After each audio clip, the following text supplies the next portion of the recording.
যে খবরে নজর রাখতে হচ্ছে, কৃষ্ণেন্দু নারায়ণ চৌধুরীকে খুনের হুমকি। ইংরেজবাজার থানায় লিখিত অভিযোগ দায়ের। ইংরেজবাজার পুরসভার চেয়ারম্যানকে ফোনে খুনের হুমকি। বাড়ানো হলো বাড়তি নিরাপত্তা। রক্ষী বাড়ির সামনে বসানো হচ্ছে নিরাপত্তা। প্রথমে মেসেজ ও পরে খুনের হুমকি ভয়েস রেকর্ডে। ডি কোম্পানির নামে কৃষ্ণেন্দু নারায়ণ চৌধুরীকে খুনের হুমকি। বড় খবর, মালদায় একের পর এক তৃণমূল নেতা খুন। দুলাল সরকার থেকে শুরু করে একের পর এক তৃণমূল নেতা খুন।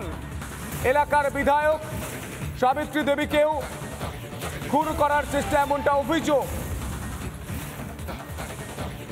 এবার কৃষ্ণেন্দু নারায়ণ চৌধুরী, তাকে আমরা সরাসরি এক্সক্লুসিভলি প্রশ্ন করি যে আপনি কি ভয় পাচ্ছেন? কারা এই ঘটনা ঘটিয়েছে? সেই প্রশ্নগুলোর উত্তর দেন তিনি।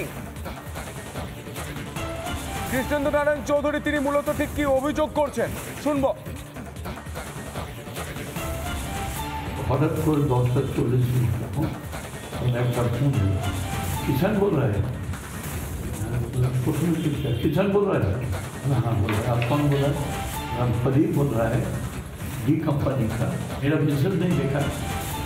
हमने आपका मैसेज नहीं देखा, तो आप सुन लीजिए, जल्दी से जल्दी पूरी पेटी हमको भेज, नहीं भेजिएगा कल आपका लास्ट टाइम है, कल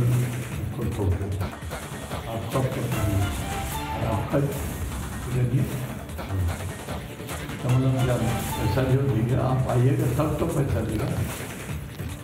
बोलिए कहाँ देना होगा, क्या करना होगा, तो ठीक है बोला इसके इन्फॉर्म करा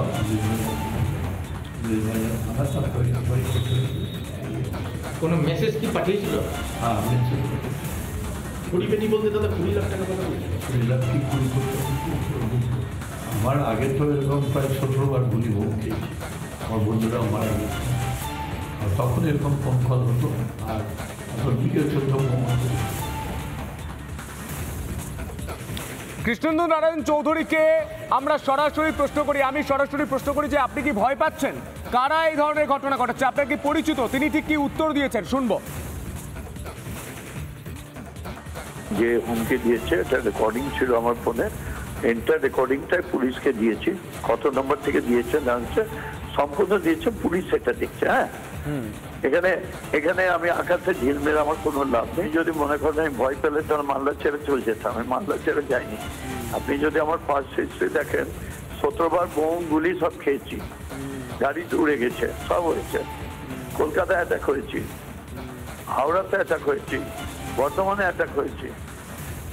তো সুতরাং মমতাদির সঙ্গে ছিলাম, তখন অ্যাটাক হয়েছি। ভয় পাওয়ার কিছু নেই। আমি কি করে বলবো আকাশে ঝিল মেরে তো আমার লাভ নেই। পুলিশকে বলেছি, পুলিশ দেখছে। আর এই বিষয় নিয়ে স্থানীয় বিজেপি সাংসদ খগেন মুর্মুকে আমি সরাসরি প্রশ্ন করি। খগেন বাবু, এই ঘটনা কেন ঘটছে? বারবার এই অভিযোগ মালদা থেকে কেন উঠে আসছে? তিনি ঠিক কি বলেছেন শোনাবো আপনাকে, শুনুন। মালদায় যা চলছে এটা হচ্ছে তৃণমূল কংগ্রেসের পুরোপুরিভাবে, এই ব্যাপারেতে তৃণমূল কংগ্রেসের একটা অংশ, এবং আমাদের রাজ্যের মাননীয় মুখ্যমন্ত্রী, আমাদের রাজ্যের স্বরাষ্ট্রমন্ত্রী মাননীয় তিনি হচ্ছেন আজকে এই সমস্তর জন্য দায়ী। মালদায় এই যে পরপর খুন আপনারা দেখছেন, পরপর খুন হয়েছে, কালিয়াচকে হয়েছে এবং মালদাতেই হয়েছে। সাবিত্রী মিত্র যিনি প্রাক্তন মন্ত্রী, তাকেও তার গাড়ি তার লক্ষ্য করে আক্রমণ করা হয়েছে। কারণ হচ্ছে দুষ্কৃতীদের পুরোপুরিভাবে তৃণমূল কংগ্রেস এবং তার যে মুখ্যমন্ত্রীর মদত আছে, এবং তৃণমূলের মধ্যে নিজেদের মধ্যে যে দ্বন্দ্ব, তৃণমূল নিজেদের মধ্যে যে নানান বিষয়তে তাদের হচ্ছে ভাগ বাটোয়ারা নিয়ে এই সমস্ত নিয়ে যে দ্বন্দ্ব আছে, এটাই প্রকটভাবে দেখা দিচ্ছে। এবং এইটাকে নিয়েই আজকে হচ্ছে যে গোটা বাংলায় যেমন হচ্ছে, আমাদের মালদাতেও হচ্ছে। নানা ধরনের কন্টেন্ট দেখার জন্য লাইক করুন, শেয়ার করুন আমাদের ফেসবুক পেজ, সাবস্ক্রাইব করুন আমাদের ইউটিউব চ্যানেল। পাশাপাশি অন্যান্য ব্রেকিং নিউজের জন্য অবশ্যই চোখ রাখুন রিপাবলিক বাংলায়।